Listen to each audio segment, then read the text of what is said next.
is the P15 UV. I've got it scanning at the moment.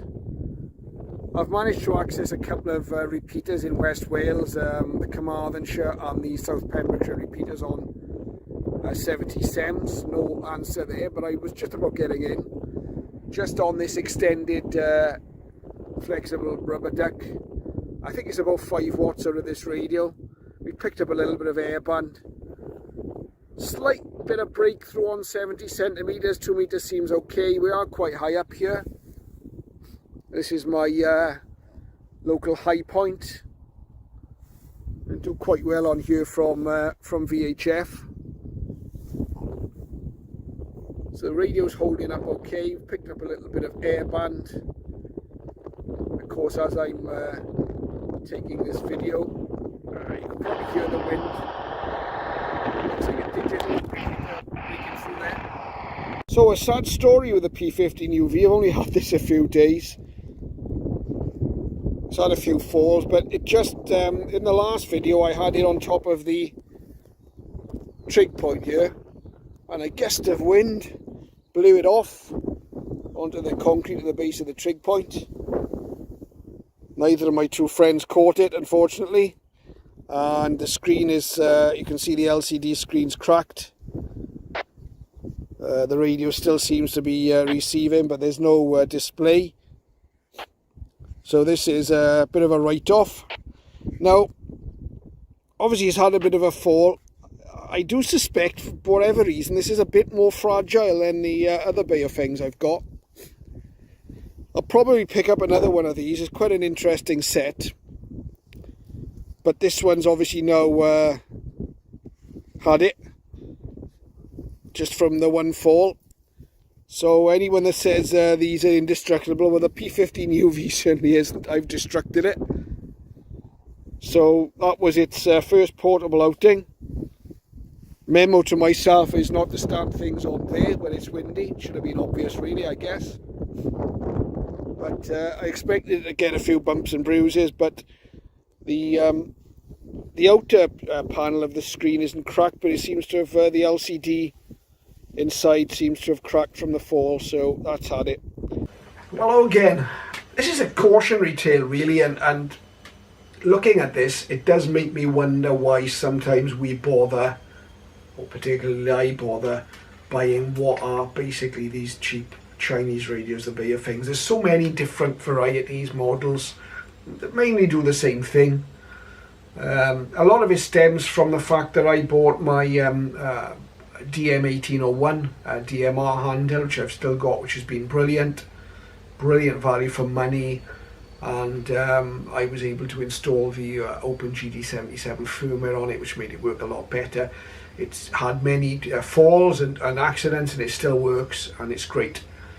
So I guess, you know, I've been looking for a really good analog radio as a counterpart, and something that a lot of them now are advertised as having airband capability and wideband receive. Many of the models transmit on 200 megahertz, which could be of interest if you're in the US, no good here in Europe.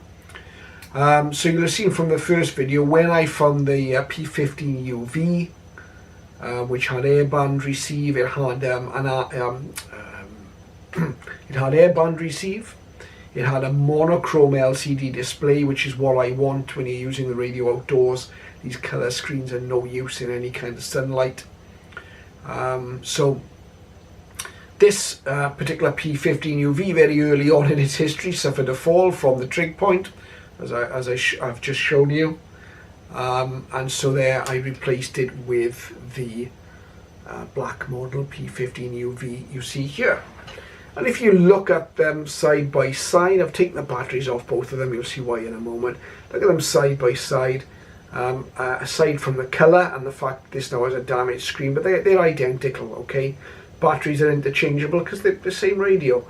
And if we look at the original green one, you should be able to see there it's showing as a P15 UV, and it gives the VHF and UHF coverage, and the black radio is exactly the same, so no surprises there. I was going to do a follow-up video showing you how to program these, and that is when it became apparent that they're actually different radios. The firmware that works, the software that works for this one does not work for this one, and vice versa. This radio covers airband. It also covers on transmit, the 200 megahertz band that can be used in the US. It actually does produce some RF power on that band. This one doesn't even allow you to key that frequency in. It doesn't even cover it on receive. Neither does it cover airband, and it won't allow you to program an airband frequency in here. It doesn't have the AM capability so that it can receive airband, so it's no use for airband. Doesn't cover 200 megahertz, and it doesn't have the clever little frequency search that I showed you on the green on this one, okay, where you can press the button and it will scan VHF and UHF and lock onto any active frequencies. This radio doesn't do that. This is a very basic 2.70 meter analog handheld. Nothing wrong with that at all. And we'll measure the power output on this one.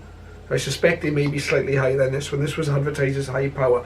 But it's worth bearing in mind that just like the UV17, you remember the colour screen handheld that I did a video on some time ago, there's various flavours of that. Some with GPS, some are labelled Pro.